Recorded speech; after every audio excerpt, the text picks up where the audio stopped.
সাত সকালবেলা আমি যেখানে একটা এক্সপেরিমেন্ট নিয়ে হাজির হলাম তোমাদের সামনে। কারা কারা এই পুটলিটাকে দেখতে পাচ্ছ হাত তোলো। মানে এই পুটলিটা আর পুটলি নয়লা, এই হচ্ছে গিয়ে ইউটিউব থেকে দেখা বিশাল যেখানে এক্সপেরিমেন্ট। ইহার মধ্যে কিহা আছে সেটাই তোমাদের সাথে আজকে আমি শেয়ার করতে চলেছি। ইউটিউব থেকে যা দেখি তাই ফাল দিয়ে করতে চলে এসে পড়ি, মানে যা ইচ্ছে তা, মানে সেটা উদ্ভট কিছু হলেও কোনো সমস্যা নেই আমার।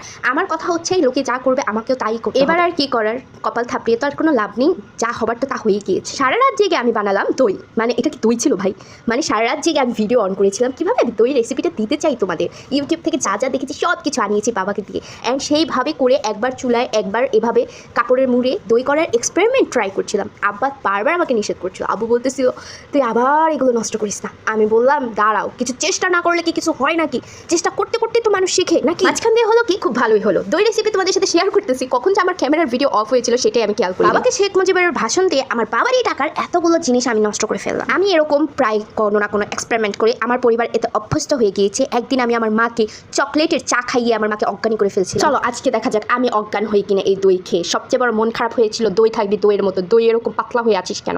মানে তুই থাকবি দইয়ের মতো, তোর ভাবসাপই থাকবে দইয়ের মতো, তোকে দেখতে এমন হ্যাংলা হ্যাংলা লাগে। মহাসমুদ্র থেকে এক বুক সাহস নিয়ে পাতিলটা হাতে নিয়ে এবার ট্রাই করতে চলেই যাচ্ছি। আদৌ কি আমি অজ্ঞান হয়ে যাবো নাকি এটা খেয়ে আমার সারাদিনে খাবার খাওয়া বন্ধ হয়ে যাবে? কথা যদি বলতে চাই আমি, তাহলে এটার প্রথম বাইটটা দিয়ে না আমার মুখটাই নষ্ট হয়ে যাচ্ছিল। মানে আমি ভাবছিলাম পানি তো হইসত, টেস্টটা এমন কেন, কেমন যেন একটা টেস্ট, একটু তেতো, একটু মানে কেমন যেন, আমি এটা বুঝাতে পারবো না। এটা কি কোনো সাইড এফেক্ট দেখা দিল দইয়ের?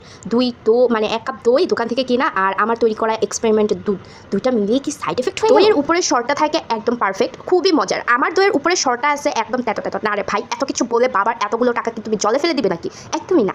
মানে আমি প্রথমে যে উপরের মজাটা নিতে চাইছি ওইটা খুবই জাহান্না ছিল।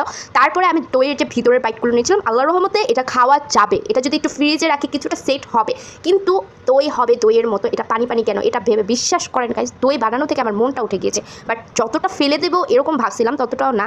মানে আপনি দই পারফেক্ট না হলেও ওই যে দোকানে বাজে দই বানায় এরকম দোকানিদের দইয়ের মতো হয়েছে। মানে ফেলেও দেওয়া যায় না, খাওয়াও যায় না, এই টাইপের আর কি। সো আজকের আমার ভিডিওটা ভালো লেগে থাকলে লাইক কমেন্ট সাবস্ক্রাইব করতে ভুলবেন না। আল্লাহ হাফেজ।